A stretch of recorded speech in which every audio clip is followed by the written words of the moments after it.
G'day, Stu from UAVFutures here. Welcome back to Happy Flying. We've probably been doing it for over a year now, but this is our weekly FPV live stream. Let me just double check the audio before we kick off. I might need to focus this camera just a little bit more. Let's see, no, that's worse. That might be a little bit clearer.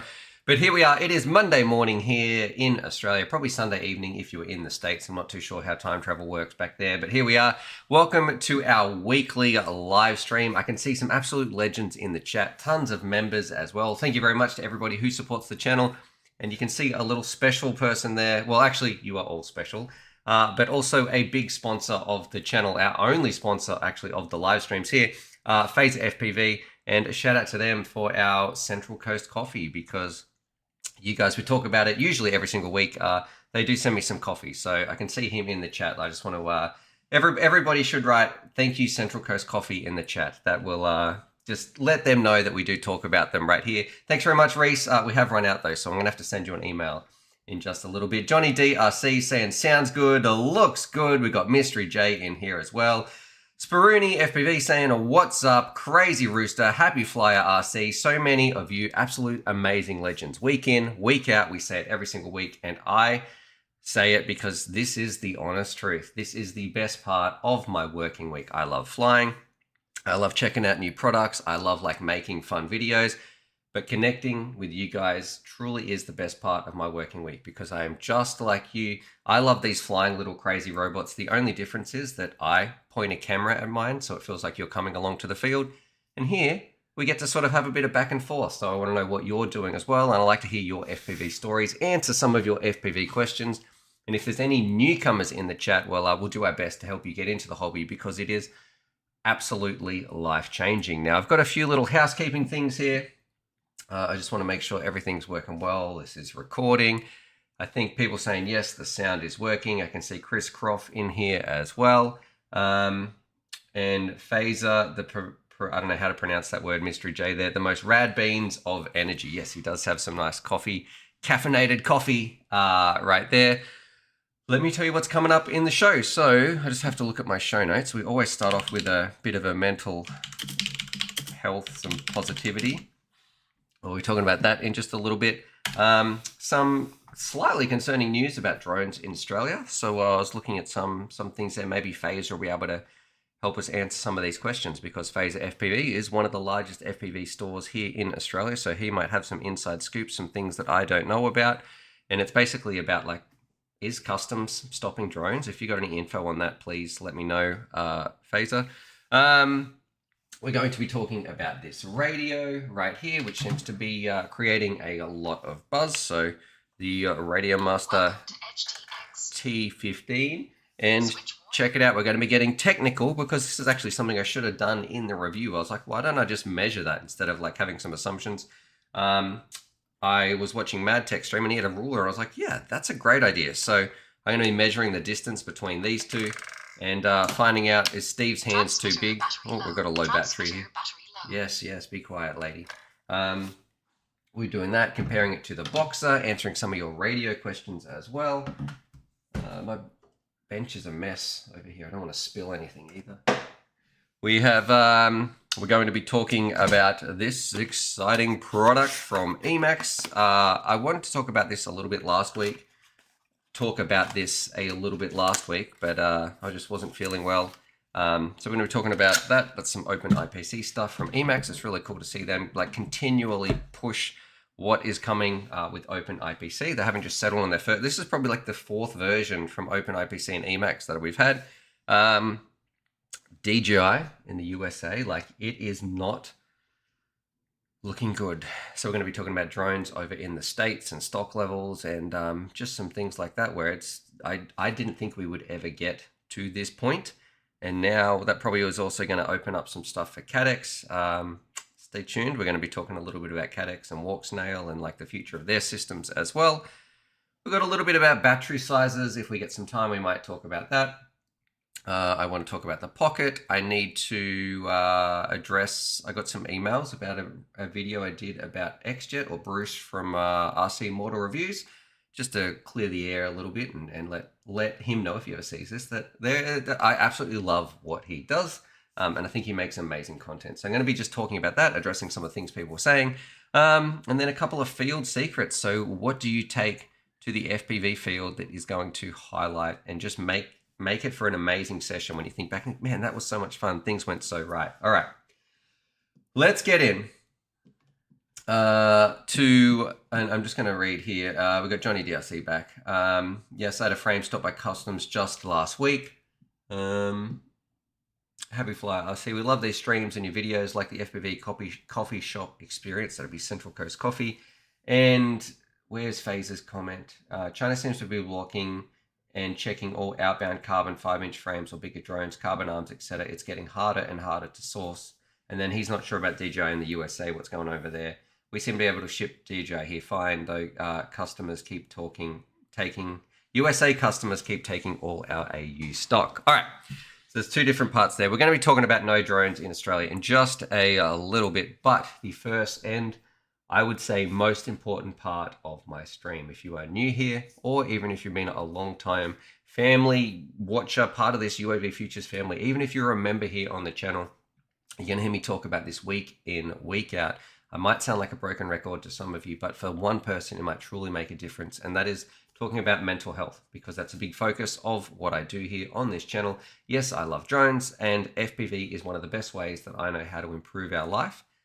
And improving our life is truly what I care about. FPV has done wonders for me. In the past, I've struggled with some things about mental health. I've been very open about that. I'm in a much better place now, but I never want people to feel alone. I remember what it was like. I remember those really dark days, and something that I want other people to know is you are not alone. There is people who care about you. I care about you. I'm very grateful for you being here.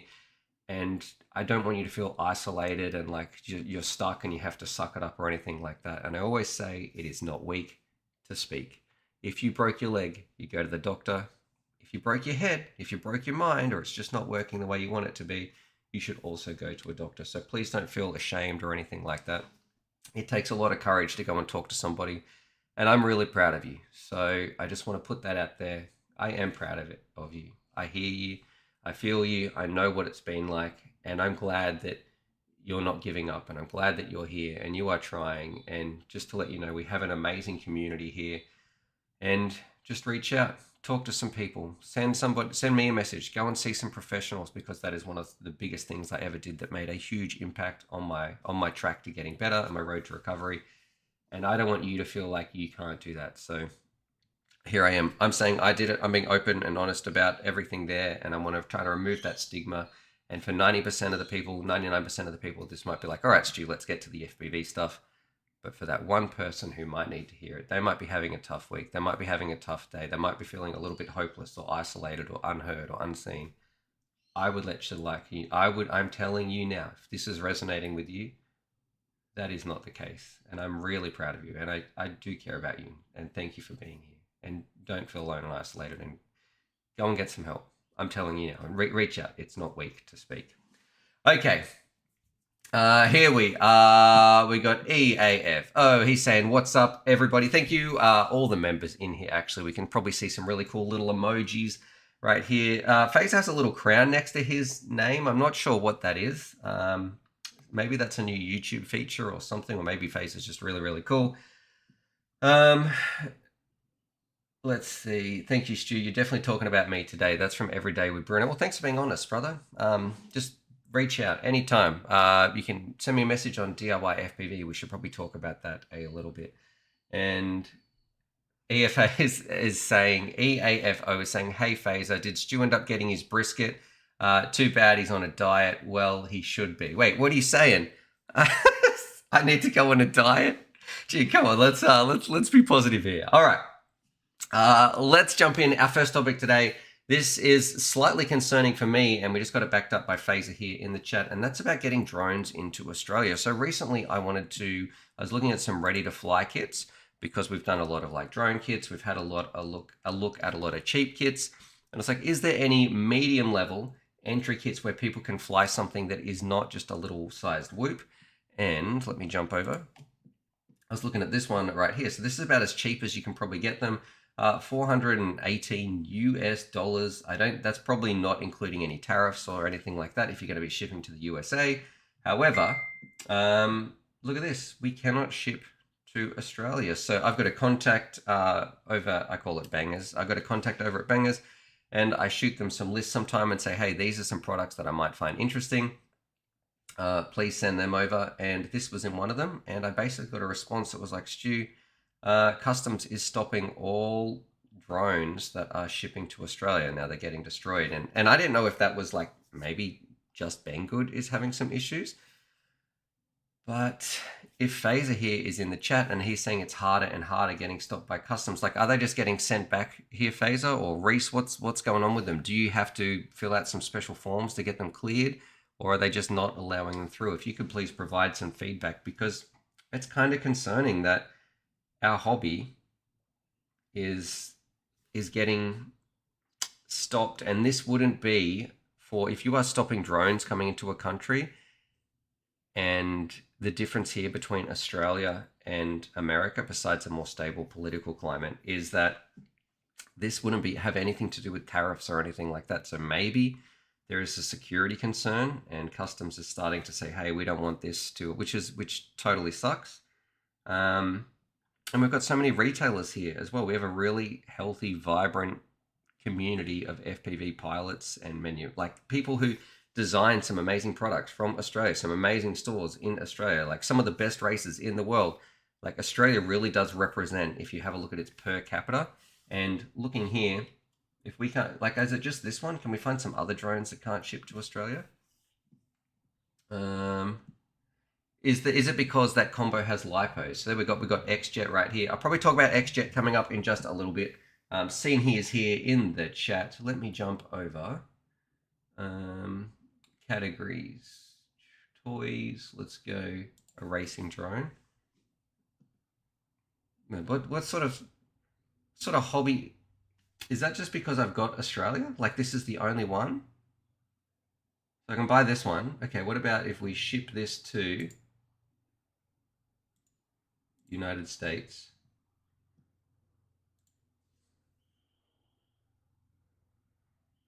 And we go to RC drones, FPV racing drones. Oh my gosh, what am I clicking on? Poison.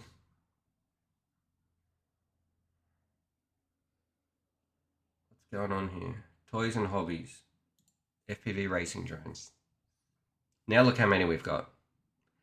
So if we are shipping to the States, we have all these. Like, I don't know how many results it actually, hopefully, here we go. We've got at least 3 pages of drones, and the but if we change it to Australia,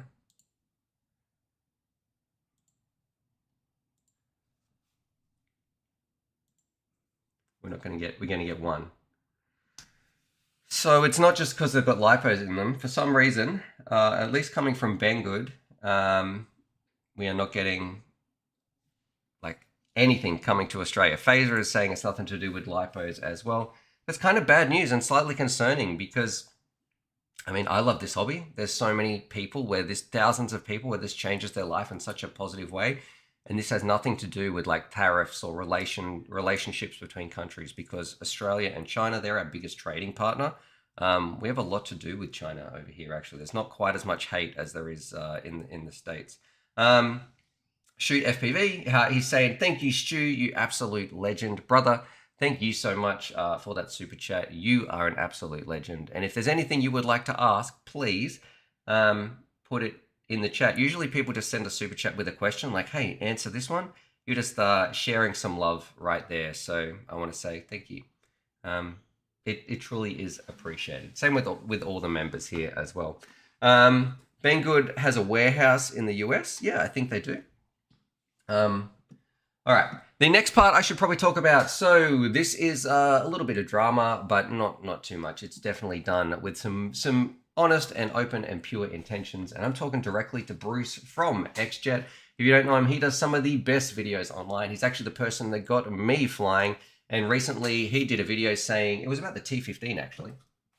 It was this right here. And he said that none of the other reviewers would tell you that, hey, you don't need to buy this radio. I did a video and said, actually, Bruce, even though you used my thumbnail and you used my title here in the video, I did say people don't need to buy this radio if they already have a working radio. And I think the things that Bruce and I spoke about, we were just answering some facts or like just purely stating it. There wasn't too much, there wasn't any like negative, like, oh, blaming this person or anything like that.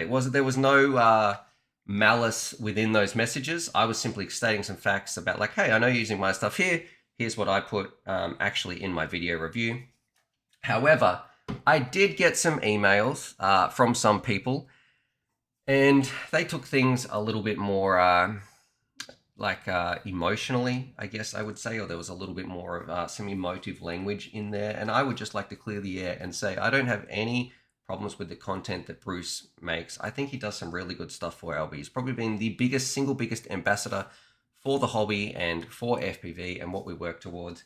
And I have I don't feel like Bruce has any negative, what's the word here? Like wants to stir up some drama or anything like that. Bruce is just stating a fact and saying, hey, you don't need to buy this radio. Now, was that the best title or the best way to lead an intro? Maybe not. Maybe we need a little bit more clarification, but you're probably not going to watch hours of videos to find out exactly what somebody said. But I just wanted to clear that up there, that Bruce, I have no problem with what you are saying, how people don't need to buy a new radio if they already have one. That's 100% what I believe as well. Use the gear, what you've got. It's not going to make you have a better time. I think the issue that I had here was using my stuff and also with a slight implication that maybe people are trying to give that information to sell radios, like they're trying to sell you something as like a terms of trying to make some income from it. I felt like there was an underlying tone there about affiliate links and things. I think that's where some other people might feel a little bit not jaded, but like that's not representing what they want to do. Yes, people need to make a living off YouTube, but I can tell you from myself and probably from a lot of other creators as well that saying a product is good or bad has almost zero implication on like our integrity is worth so much more than something, and saying a product is good or bad just to get sales from it or just to get affiliates from it is what I know a lot of my peers, some people do that, but a lot of the peers that I trust and that I watch, I don't think that holds any sway in when they're going to make a video. They just want to give open and honest information so people can get flying. And then XJet saying, love you, Stu, like a brother. None of that rainbow stuff. Yes, I'm glad we're on the same side. I can't hear anything because of that mid-roll ad.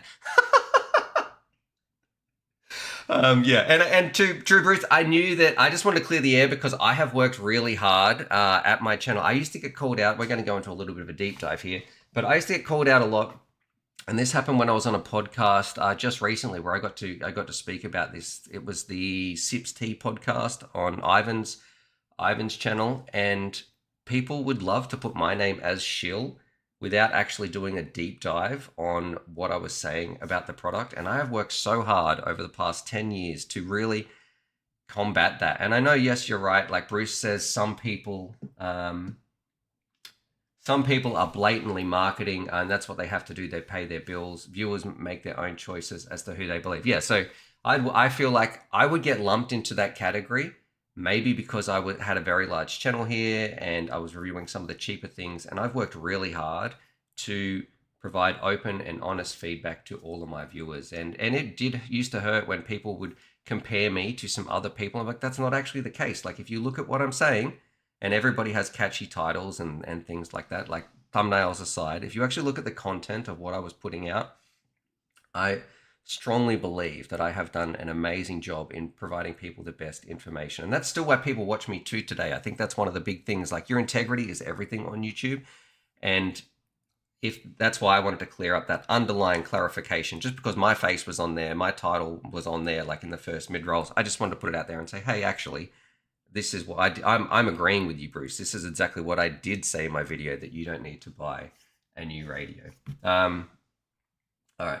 Mr. J saying, nothing wrong with the bromance. I'm sure he would let you be the big spoon. I would actually love to go and fly with Bruce. I'll get Bruce over here to fly because Bruce got me flying. XJet got me flying. I was watching his soldering videos. I watched him do this when I first fell in love with RC and I realized this is a hobby that I want to do. I watched everything on Bruce's channel, like religiously. I was even watching RC model reviews reviewing a yacht or a little, like a boat, a sailboat sailing around in a river one time. Like, and I was like, man, when I think back to that, I was trying to consume as much RC content as I could. So I've watched Bruce for a long time. I think he had good intentions, and he definitely is right with saying people don't need to buy a new radio. It's not going to improve your flight experiences. It's not going to make you have more fun with people in the field. Use the gear you've got. If you are coming in to buy a radio right now, though, I do believe that the TX15 is an amazing choice for what you get. Like the actual radio and the amount of radio that you get, if you are looking to have a decent sized radio, maybe you don't like something for the pocket, but if you are looking for a decent sized radio that can do quite a lot, do almost all of it, you're going to be hard pressed to find a more value packed radio. And I think the TX15 really stands out. Man, I don't know what it is. I've got so many. I feel quite. We've got some amazing people here in the chat as well. Like, look at this. Andy RC is doing a. I don't know if he is doing this. Either Andy RC is a genius, or he is like low key making a mistake here, because it's saying good to see 2 Australians make up. Now, if anybody knows stuff about New Zealand and Australia, it's sort of like calling America and Canada the same country right there. So we've got Andy RC as well. Even Bruce and I are from different countries, would you believe it or not? XJet is saying, I'm hanging out for some much overdue RC. I don't know what that word is. Things are a bit quiet right now. All right. I'm not sure. All right. We are going to continue because this is probably, speaking about this, the TX15. Oh, and probably too something that I think you would have seen. I think people were saying they were sick of seeing a lot of these videos pop up. I quite like the way that Radiomaster will send out a product, and the people who are going to do videos on it, they will say, hey, here's all the information. Here's the release date embargo. So you can say whatever you like about it when it comes to actually reviewing the product. But they do ask you to not release it before a certain date, and they give you some clear guidelines, like no YouTube premieres, don't mention anything like an upcoming radio from Radiomaster, don't mention any of these features. Basically, don't talk about it until the release date is up, but you can say whatever you like about it. Now, I quite like that, and I feel like maybe the community is holding a bit of a double standard, because I could see some people getting upset of like, yes, the Radiomaster TX15 is out. All the reviewers are covering it. I'm sick of seeing videos on it. Like, it's a good marketing strategy, but it does let me do my job well. It does let reviewers make the best video that they can. They can get the product. They can spend some time with it, know when the release date is, so they can sort of allocate just how much work they need to do and how much research they need to put into flying something around. I like that versus the alternative, which is when companies ship something out and there's no information on it, no release date, and it's basically just first in, best dressed. YouTube clicks is a big part of, like getting that content out first. That's a big part of YouTube, and it does put a lot of pressure on people when they're trying to make the best videos possible. It's nice to have some time to cook. So I quite like that. Although I could see some backlash in the comments, like with people saying they're really sick of it. Like, how many Radiomaster TX15 videos did you see pop up?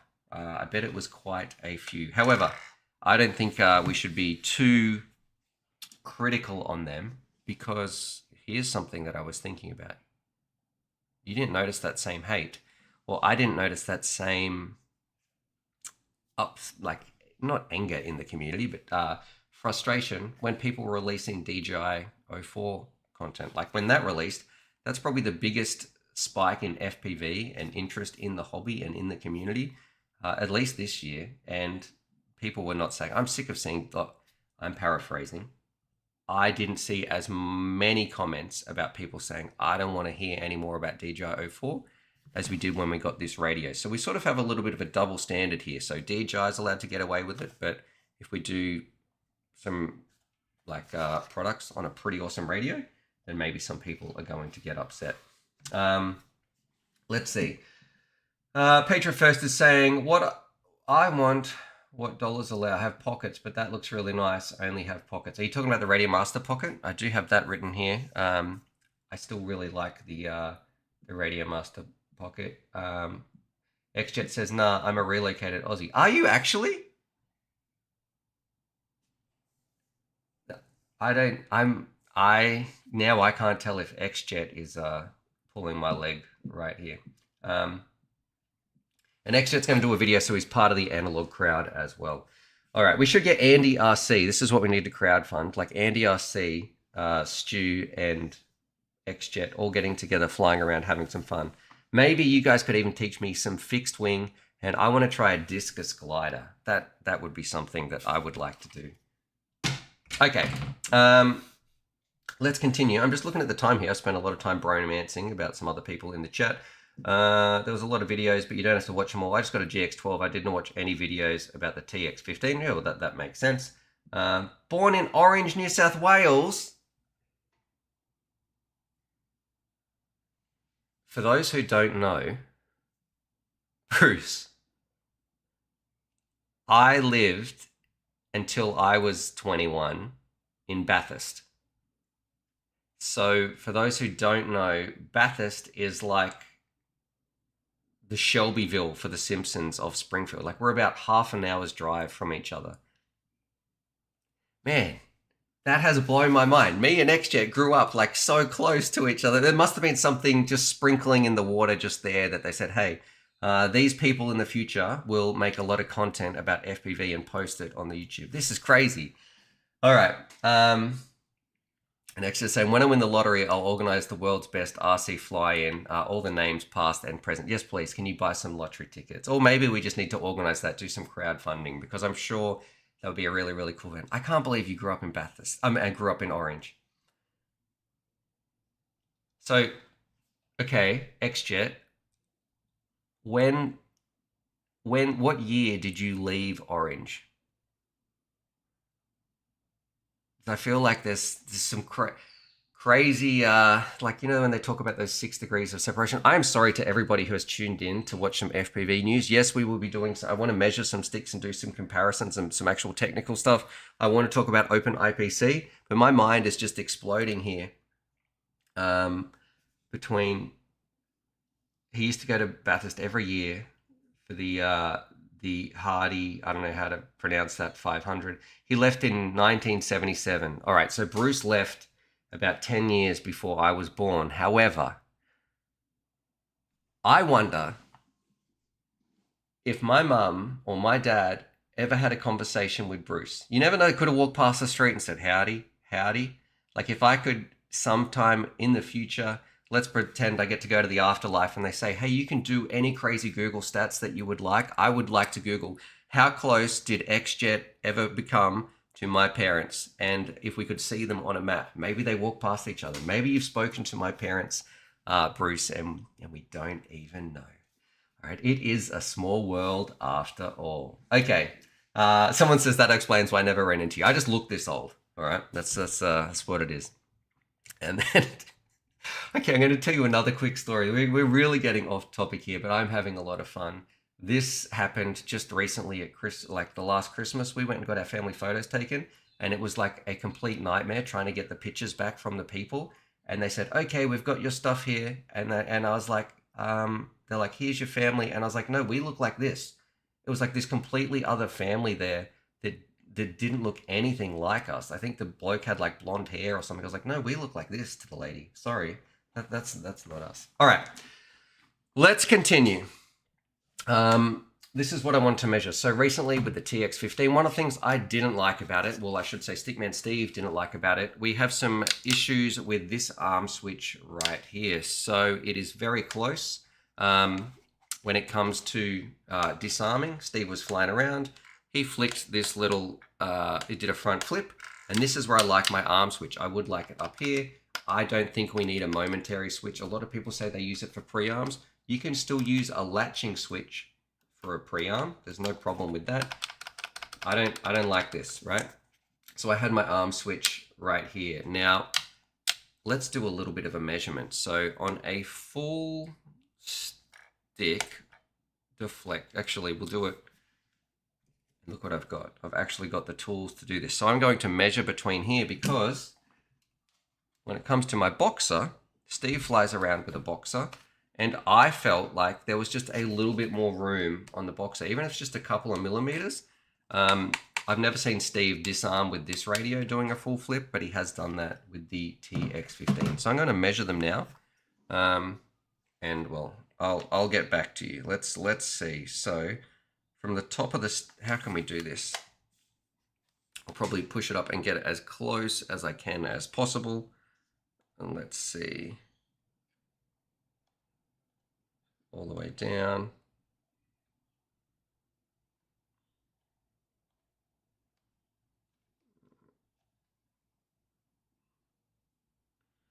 All right, I'm getting 21 mils. So on this one, that's how much space is between them. So 2 centimeters. I don't know what that is in freedom units, like the 1/7 of an inch or something. Now, straight away, I can see. So here, check this out. I have this hasn't moved from the last one. There's still plenty of a lot more movement between these two. So on the Boxer,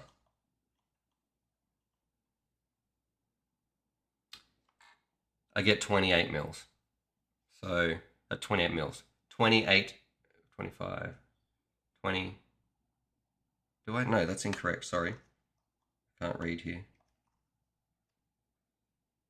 I get 23 mils. So, okay, I only get like 2 millimeters. Oh my gosh, learn some units of measurement, Stuart. I guess that's like what, 10% extra space, but the crazy part is maybe that makes a difference. And for me, it's not going to make a difference at all. But if you've got giant meat cleaver sausage hands like Stickman Steve, that's when he's going to have some problems. For everybody else, I think you're going to really like this radio for what it does.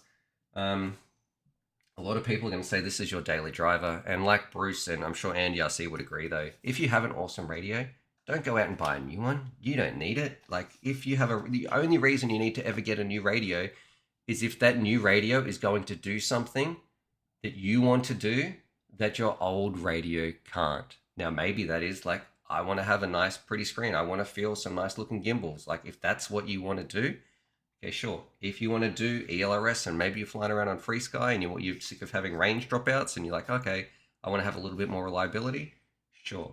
I want to have more switches rather than what's on my pocket. I'm going to be doing some fixed wing. Makes sense to upgrade. If you are just getting the same radio, like if I was buying these two, there is very little between these two that I'm going to need to do on my sort of flying. Yes, if I want to do dual band or any of those sorts of things, I might need to upgrade, but I don't do that. And I would say most people don't do that either. So yeah, you don't need to actually buy something unless it's going to do something different that you want it to do. All right. 2 centimeters equals 15 degrees Fahrenheit. Yep. And I think about like four horse hands or whatever some of those other strange units are. Let's see. Someone's saying, you know what they say about big fingers, you need big gloves. I'm getting used to my new Boxer with AGO1s, moved up from the pocket so I can pass it to my cousin who currently flies planes, and having trouble getting receivers for my, I don't know what that is, Bruce, the 6 channel. That must be a pretty old receiver before my time. And other people say, look in the newspaper. Thanks very much, Andy. Okay. Thanks, XJet. Okay, the next thing we should talk about too, and if you might see my family running around. Actually, it's a public holiday here in Australia, or here in the region that I am in.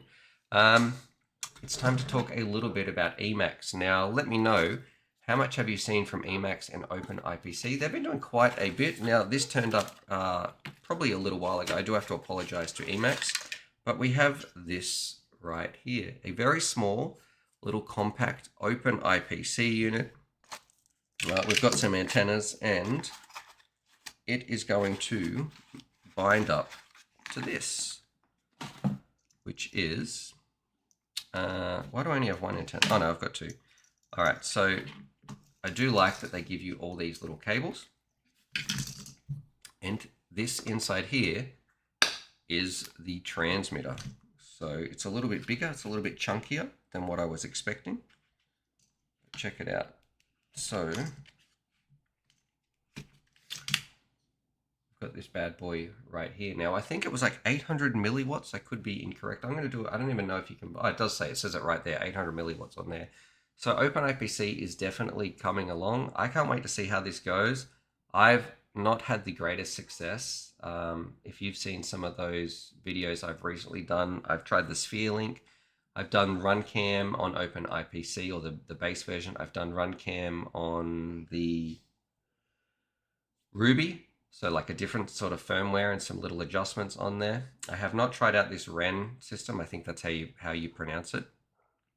But I'm excited. It's got a big fan on here. We've got a nice aluminium CNC case. Like, it just needs to perform though. And when I say performance, I mean I need a consistent lock on my video. One of the biggest things and issues I have with Open IPC is I just can't trust it. It cannot be reliable for my sort of FPV drone flying around trees and like through gates and just doing my general day-to-day fun little FPV flying in the park.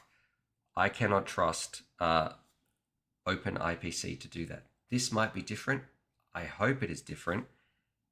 And if it is, then that's opening the doors for a lot of really, really cool stuff. It might be okay for fixed wing pilots or people who are like up high in the sky. And this is what I said to Stickman Steve. If you want to try Open IPC, you need a craft. You need to be flying some sort of craft where it doesn't matter if it disappears, like you lose video for a couple of seconds. Maybe it can fly itself. Maybe it's got return to home, whatever it's going to be. You can afford to lose video. Where it doesn't make sense is like general close to the ground proximity FPV flying, where half a second or a second of lost video means you've smashed into a tree. So that is my biggest concern with Open IPC developments at the moment. I got a couple of emails too that I need to respond because I basically took last week off. That's why there was no content as well. But yeah, I don't know how much that's going to be actually. Is it even out yet? Can you actually buy this?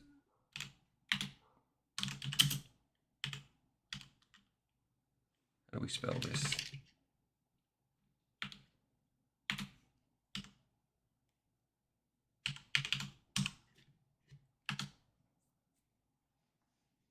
No, so they've only got the old versions, I think. Let's look at this.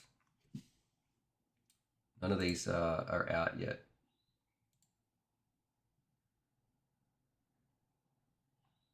Okay. Oh, Mads Tech. Oh no, it's Mario. Now I hope I can show that. The only reason I'm showing that is because I saw Mads Tech talking about opening his product on stream.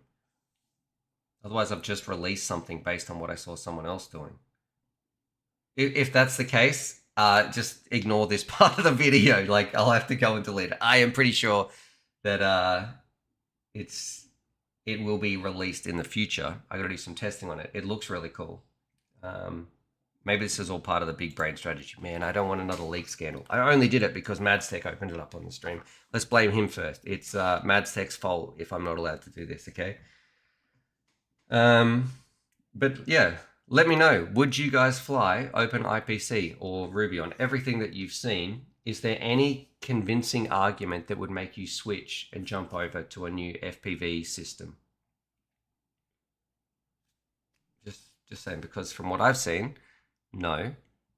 And I think there's some other options, but maybe this one's different. Like, we have to test this and we'll see how this goes. If this performs well, I'm like, oh, I can see some use cases for this in my sort of flying. I don't know. I just needed to have that consistency in terms of not dropping frames and freezing until I get that image back. Someone else saying it's HD0 all over again, Stu. Yeah. World revealed confirmed. No, I'm sure that's I'm sure I've seen it on Mads Tech stream last week. So anyway, let's have a little move on here, looking at the time. Because my family's actually home at the moment and I've banished them to not be allowed in this part of the house, so I don't want to take up the entire time doing this stream.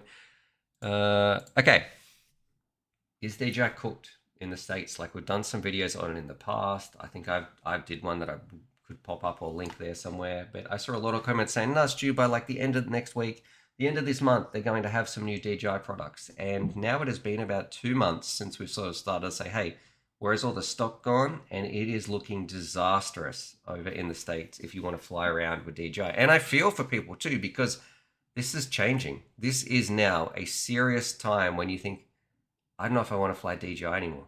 I might be going back to analog. So if we have a look here, and a lot of people are saying they're banned in the States, but they're not. You just cannot get them over there. And you've got to pay some crazy fees and getting stuck at the border and all those sorts of things. Let's have a look over here at DIY FPV.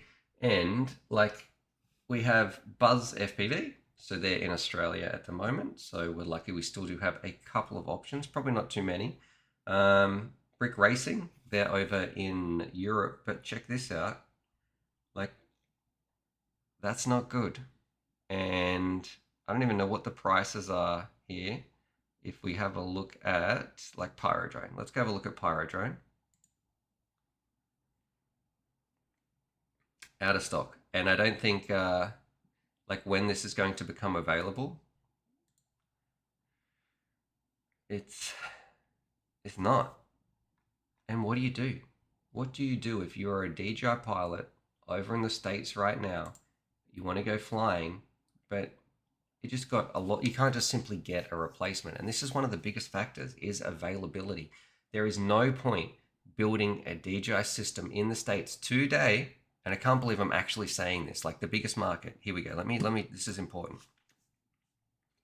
There is no point building a DJI system or flying DJI in the States today. If this is going to be what you want to jump in and do the hobby, there is no point to buy DJI if you're over in the USA. I cannot believe I'm saying that, but that's the case because you can't get the gear. You can't get the goggles. Say you buy the gear and you somehow manage to get like one goggles, one air unit. Like it's going to be extremely expensive. But then if you break that, and we do break a lot of cameras, like people don't understand, these FPV drones, when they're flying through trees, around concrete, doing freestyle, you are going to break your camera, especially if you get like a light version. Then you're cooked. You've got nothing. You've got no way to get a replacement. And you know what's worse than breaking a camera? Is having a set of these, which you've paid some crazy tariff fees on, which are well over $1,000 US now, if you could find these in the States, and then you can't even use them. Like it's like building a computer, but then not having the power. That like power companies like, oh sorry, yeah, no, you can't use it. Like what are you going to do with these? Watch some movies on these if you've got no air units. So I cannot believe that in 2025, for whatever reason, and I'm not going to jump into political side of things or security side of things, you cannot fly DJI. Now, what does that leave us with? Like people saying it's so sad. Johnny DRC is saying DJI is dead. We all knew it was a closed system when it launched, but yeah, and this is people saying it's for sheep. No, I disagree here. I don't think DJI actually is at fault. Like, yes, we have to give up a little bit. They make amazing products, and I have no problem with people saying, I want to have the best of the best video. I fly DJI. I like DJI. But the problem is you cannot buy it. And I don't think that's fully DJI's fault. Now, I don't know what that's going to mean for the future. And I guess you get what you voted for. I think the political climate is probably the main reason why you cannot fly in the States. And it's just really, really sad because there's going to be a lot of people who jumped in. They wanted to get around some good gear. And it was recommended by a lot of people. This is what you should fly in 2025. I like the DJI N3s. That was my recommendation for 2025. 2024, I was all about Walksnail. I thought they provided the best kit for the price, especially with their 1S. Like if we get this on the screen, let's have a look here.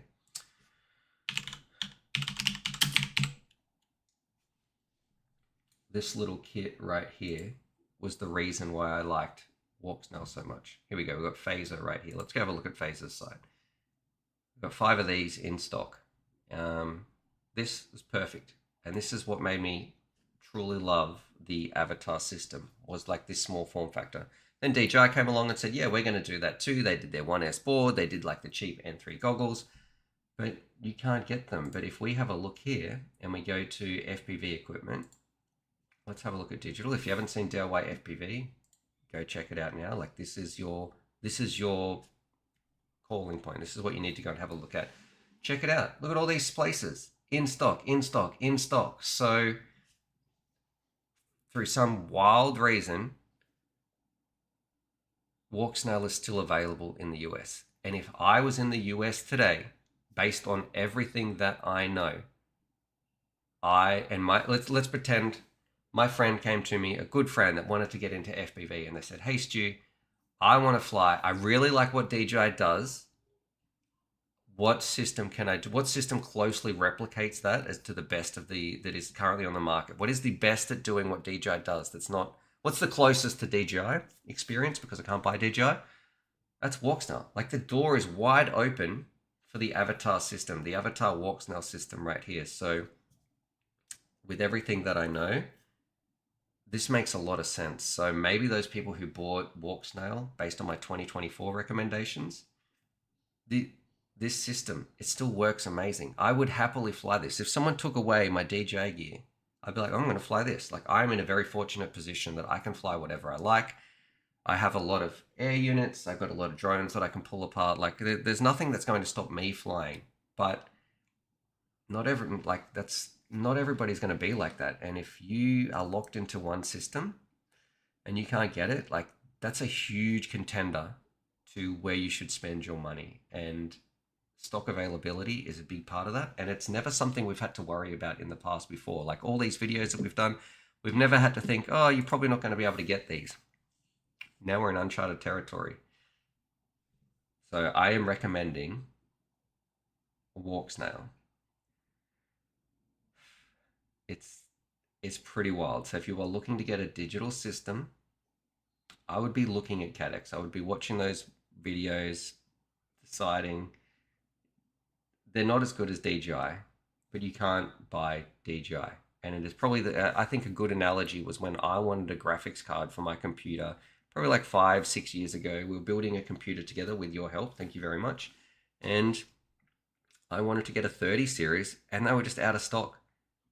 And I don't know if I made the right decision, because it took me like 2 years till I could finally get a 30 series. Like, that's how long it took waiting till we could actually get some in stock in Australia. And I had to pay a crazy amount of money for it. So, all right.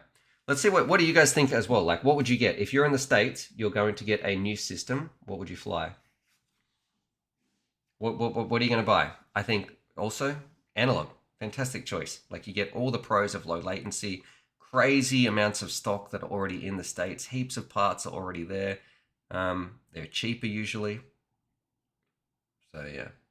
The 1S boards are unreliable. I have 3 dead ones that don't last more than a couple of weeks without burning out their regulator. Well, that's from Brent. That's talking about these right here. That was where were we? If I go back one more time, he's talking about these.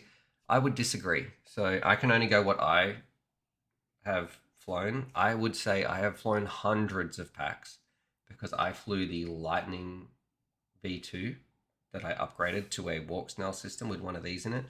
Until the recent one this year, that was my favorite quad. Like, that's what made me fall in love with those 2-inch small little zippy 2S craft. I loved it.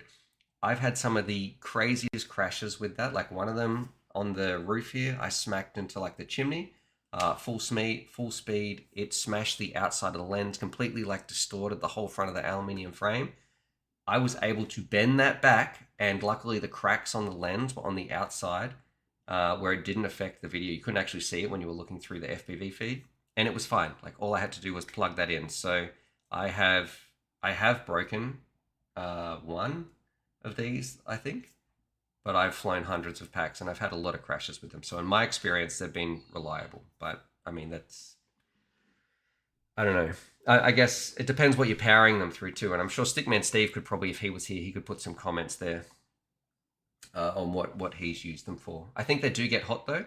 So if you're going, make sure you've got some airflow over them, because we also did one in a flick wing, and we had it sitting in the canopy of the plane. And when we launched it, it had overheated. We left it there, sort of just cooking too long. So then there wasn't very much airflow until the actual craft was going. And by the time we actually did start flying that little fixed wing plane, it was already too late. We probably needed to start like 10 seconds earlier. Then that airflow would have cooled it down. Let's say, Bren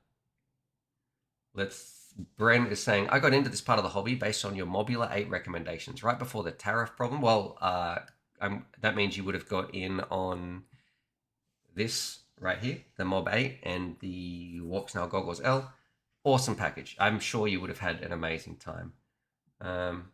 And Curtis Beef is saying, I'm in the same boat. I've been trying to buy a set of goggles for 3 months and not I'm unsure, but I bought a bunch of gear already, so I don't know what to do now. Well, Curtis, did you buy any DJI gear though? So this is the beauty about our hobby. If you're just trying to get the goggles, well then and you've got all the other gear, there's nothing stopping your radio, there's nothing stopping your batteries or your drone from switching over to another FPV system. You can install CADX in there. You can install HD0 in there. You can install an analog in there. And people need to remember that DJI is only a small section of our FPV setup, and it provides amazing video. But if you can't fly DJI, there are still plenty of other options out there where you can have like an amazing time. Even if we all had to fly analog, that's where I fell in love with this hobby. It was through analog systems. Let me know what you guys think as well. So, no regret. So this is from EFO. No regrets about Walksnail. Only 2 systems I'm not keen on are Open IPC and HD0. I think Open IPC has some work to do, and I think HD0 is offering something to. I have to be very careful what I say about HD0 because they have some very dedicated users. HD0. For me, it's just about the video quality. Like that's what I value. So that's if I value latency, then people are going to. If you really care about latency and refresh rates and all that sort of stuff, I think people will like HD0. That's not what I care about though. I want to have nice looking footage when I'm flying around. And Bernard is saying HD0 Stu, I just did it. 2 Radiomasters and 2 HD0 goggles new. Must have a backup. Never buy into a closed system. Any system. That is wild. Bernard, I wish I had your sort of funds, my friend.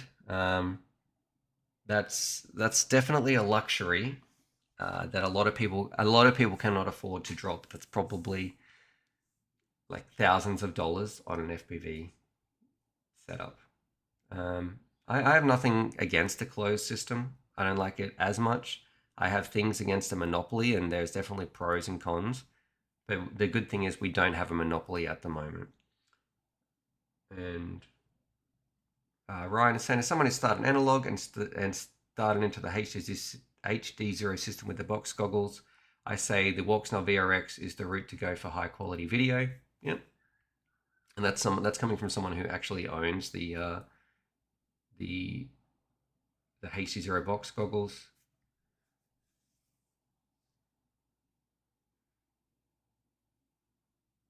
I'm reading some crazy things here, like Happy Flyer RC is saying the used market prices are so high for DJI stuff that pilots are taking out their air units and selling used gear for double what it is new.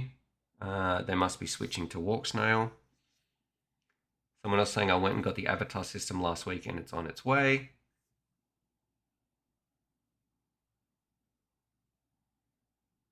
If I own DJI gear, eBay would be my best friend right now.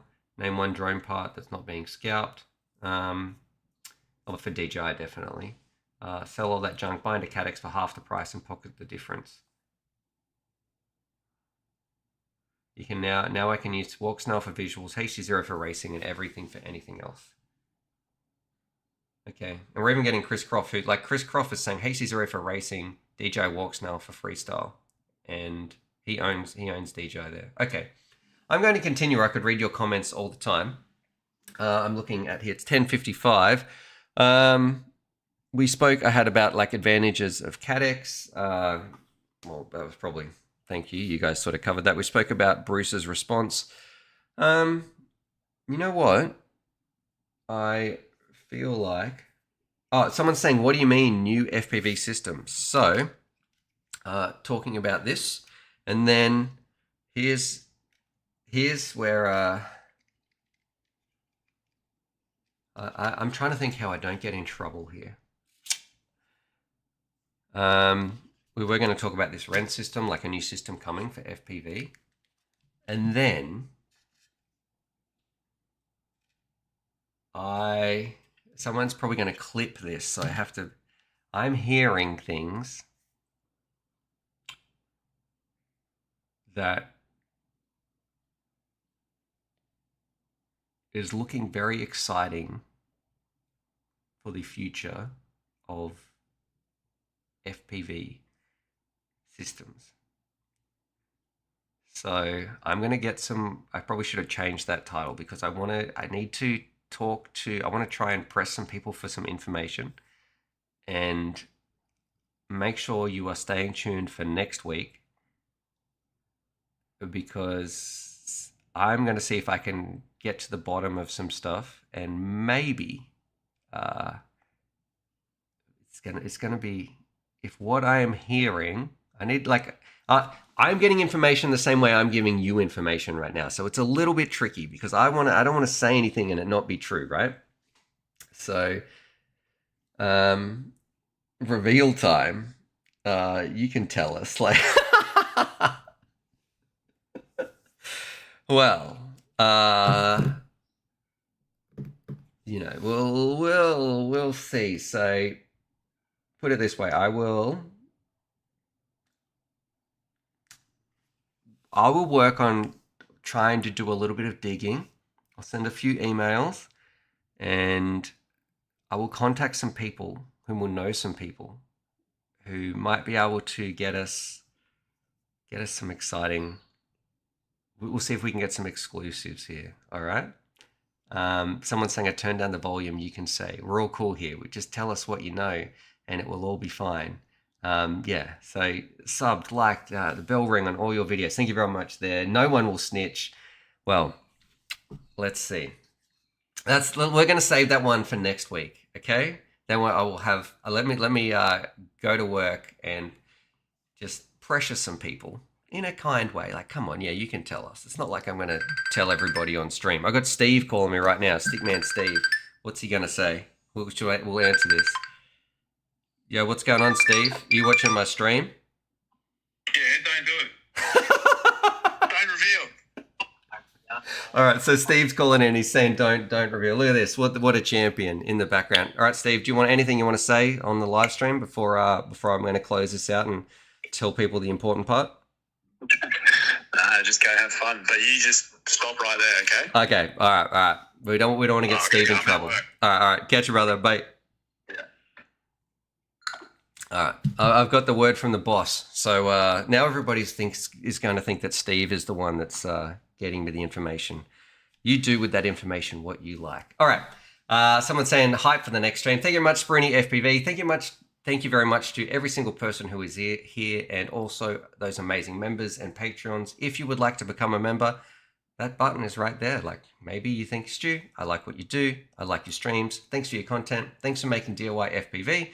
It's all for you guys. And if you're a member, it is one of the best ways to support the stream. Like YouTube, it is harder than ever.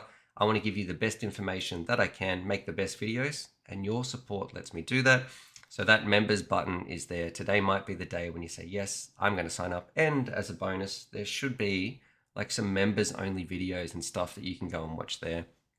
The other thing I would like to say, and this might be only relevant to like one person out there, or maybe not even anybody watching this, but they will watch it in the future, is just to let them know that whoever you are, wherever you are watching this from, even though I'm a random Aussie dude on the other side of the planet, I would like to let that person know who needs to hear this, that they are valued, they are cared about, and I really am grateful that you are here. You are a special person, you are unique, and do not feel alone. If you are hearing this and you're thinking, you know what, I haven't been feeling quite right, I've been having some anxiety or depression, or I'm just feeling isolated and I don't know what to do, I would like to say that even if it feels hopeless and things are too much, that we have an amazing community here.